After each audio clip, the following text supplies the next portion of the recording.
السلام علیکم دوستو. آج میں ایک ایسا ٹاپک لے کر آیا ہوں آپ کے لیے کہ جو بہت کنفیوژن پیدا کرتا ہے اور لوگ یہ سمجھتے ہیں کہ یہ صحیح ہے. بہت سارے اسکالرز جو اپنے آپ کو اسلام کا اسکالر سمجھتے ہیں اور حد تک تو یہ ہے کہ انہوں نے قرآن کا بھی ترجمہ، حالانکہ ترجمہ نہیں ہے، انٹرپریٹیشن کیا ہے، لیکن لکھتے ہیں کہ قرآن کا ترجمہ کیا ہے.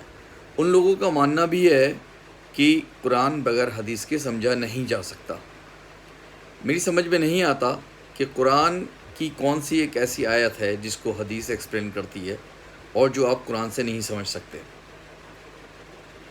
اب قرآن کا میں ایک چھوٹا سا ٹاپک لیتا ہوں جو شادی سے متعلق ہے، اور اسلام میں کہیں پر بھی ٹمپریری میرج یعنی متع یعنی کانٹریکٹ میرج کو پرمیشن نہیں ہے. اور صحیح بخاری کی حدیث نمبر 5117 اور 5118 میں، اور ایک حدیث ہے صحیح بخاری کی نہیں صحیح مسلم کی 1405A، جس میں اللہ کے نبی صلی اللہ علیہ وسلم نے ٹمپریری میرج یعنی کانٹریکٹ میرج یعنی متع میرج کو پرمٹ کیا ہے.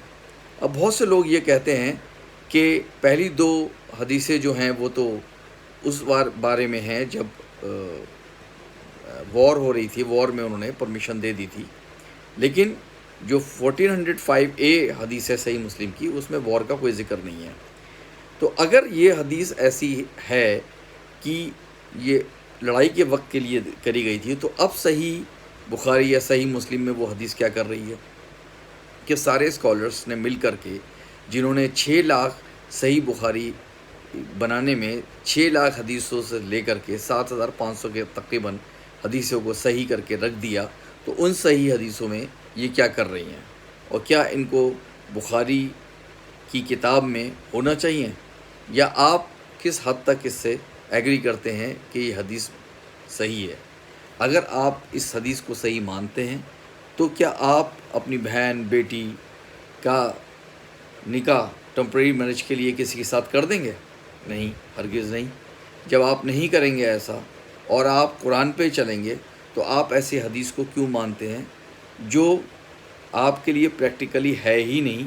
کیونکہ گائیڈنس تو آپ کی قرآن ہونا چاہیے.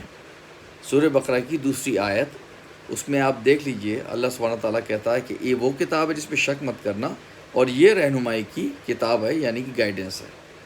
باقی آپ لوگ خود سمجھدار ہیں. خدا حافظ.